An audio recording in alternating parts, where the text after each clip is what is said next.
Hi guys, இன்றைக்கி வந்து நம்ம என்ன செய்ய போகிறோம்னு பார்த்தாக்கா, இன்றைக்கி வந்து நான் ஒரு 1/4 கிலோ நான் அரிசி எடுத்து வச்சுருக்கேன், சாப்பாடு அரிசி. இங்கே வந்து கேவுரு மாவு, ராகி ஃப்ளவர் போட்டு வச்சுடுங்க. இது வச்சு கூழ் மாதிரி செய்யலான்ட்டு. கூழுக்கு வந்து மீன் குழம்பு இருக்குது, மாங்காய் வந்து நம்ம இது வந்து காஞ்ச மிளகாய் போட்டு நம்ம மாங்காய் வந்து அப்படியே நல்லா மிக்சியில் போட்டு சட்னி மாதிரி பண்ணிக்கலாம். இது வந்து கூழுக்கு. இப்போ வந்து நான் அரிசி வச்சுருக்கேன். அரிசி கழுவி இந்த அரிசி நல்லா வேக வச்சுக்கலாம். வேக வச்சுட்டு நம்ம கூழ் செய்யுது எப்படின்னு பார்க்கலாம்.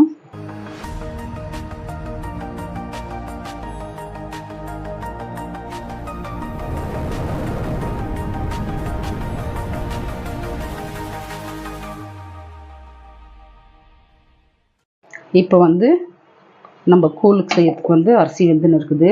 அவ்வளோ சீக்கிரம் நம்ம இந்த மாங்காய் வச்சு ஒரு இந்த மாங்காய் தொக்கு பண்ணின்னு வந்துடலாம். அந்த மாங்காய் தொக்குக்கு வந்து காஞ்ச மிளகா, கொஞ்சமாக உப்பு இது போட்டு நல்லா நைஸ் பண்ணிட்ட பிறகு இந்த மாங்காய் இதில் போட்டு நம்ம ஒன்றை பாதியமாக நம்ம அடிச்சுன்னு வந்துட்டு காட்டுறேன். இப்போ வந்து நம்ம கூழுக்கு வந்து ஒரே ஒரு கப்பு கேவுரு மாவு எடுத்து வச்சுருக்கிறேன். இது செய்யும் போது காட்டுறேன் எப்படின்னு. இப்போ போய் நம்ம மாங்காய் தொக்கு பண்ணின்னு வந்துடலாம்.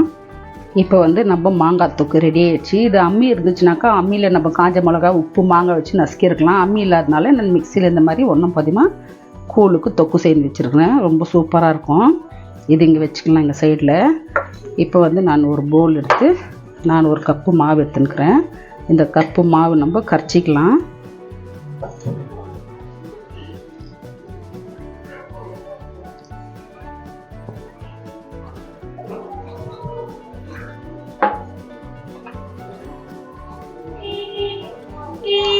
நல்லா தண்ணியாக நம்ம கரைச்சிக்கலாம். அந்த பக்கம் அரிசி வெந்துன்னு இருக்குது கூழுக்கு. இது கூட நம்ம கொஞ்சமாக உப்பு போட்டுக்கலாம்.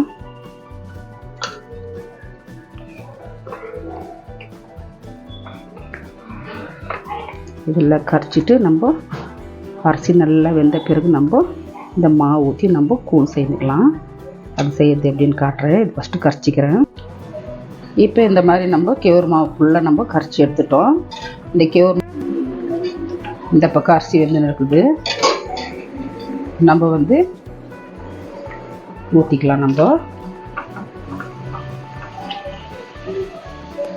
ஊற்றிட்டு நம்ம ஸ்டவ் ஸ்லோ பண்ணிட்டு நம்ம மிக்ஸ் பண்ணி விட்டுடலாம்.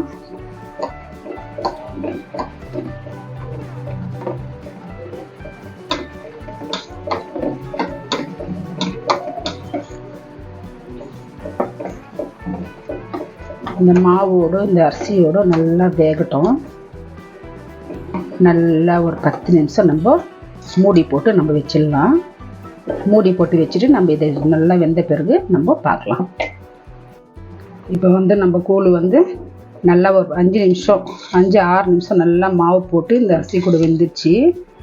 இப்போ வந்து நம்ம கூழுக்கு ரெடி ஆயிடுச்சு. இப்போ வந்து நம்ம ஸ்டவ் ஆஃப் பண்ணிட்டு இதை ஆறட்டும். ஆறின பிறகு இது நம்ம கரைச்சிக்கலாம்.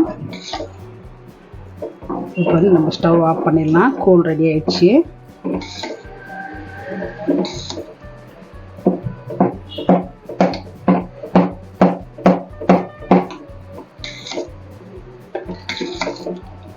நல்லா மாவு கூட இப்படி அரிசி சேர்ந்து இந்த மாதிரி வெயிலுக்கு நல்லா நம்ம கூழ் சேர்ந்து ஆற வச்சு நம்ம கரைச்சி குடிச்சோம்னாக்கா நல்லா இருக்க உடம்புக்கு. நல்லா நம்ம கூழ் ரெடி ஆயிடுச்சு. இப்போ நம்ம ஸ்டவ் ஆஃப் பண்ணிடலாம். இதை ஆறட்டும். இப்போ வந்து நம்ம கூழ் ரெடி ஆயிடுச்சு, நல்லா ஆறிடுச்சு. இப்போ நம்ம கரைச்சி குடிக்கலாம்.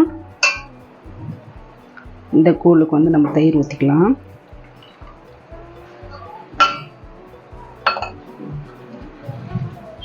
தயிர், உப்பு, தண்ணி எல்லாம் நம்ம போட்டு நல்லா கரைச்சிக்கலாம். நம்ம கரைச்சிட்டு பார்க்கலாம். இப்போ வந்து நம்ம கேவுருக்குள்ளெல்லாம் கரைச்சாச்சு. தயிர் ஊற்றி நம்ம வந்து கிண்ணத்தில் ஊற்றிக்கலாம். சூப்பராக இருக்குது. வெயிலுக்கு நம்ம இந்த மாதிரி செய்து குடிச்சோம்னா ரொம்ப சூப்பர். இப்போ வந்து இதுக்கு நம்ம வேணுமா இருக்கிறாங்களோ வெங்காயம் போட்டுக்கலாம்.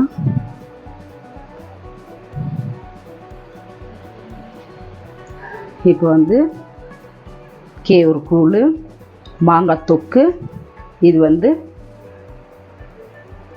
மீன் குழம்பு, நேற்று வச்ச மீன் குழம்பு. இந்த மாதிரி இந்த கேவுரு கஞ்சி நான் கேவுரு கூழ் செய்தது பார்த்துருப்பீங்க, மாங்காய் தொக்கு செய்து பார்த்துருப்பீங்க.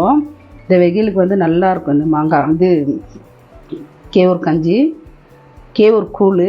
இந்த மாதிரி நீங்களும் செய்து பாருங்க. இதோட இந்த வீடியோ முடியுது. நெக்ஸ்ட் வீடியோவில் பார்க்கலாம்.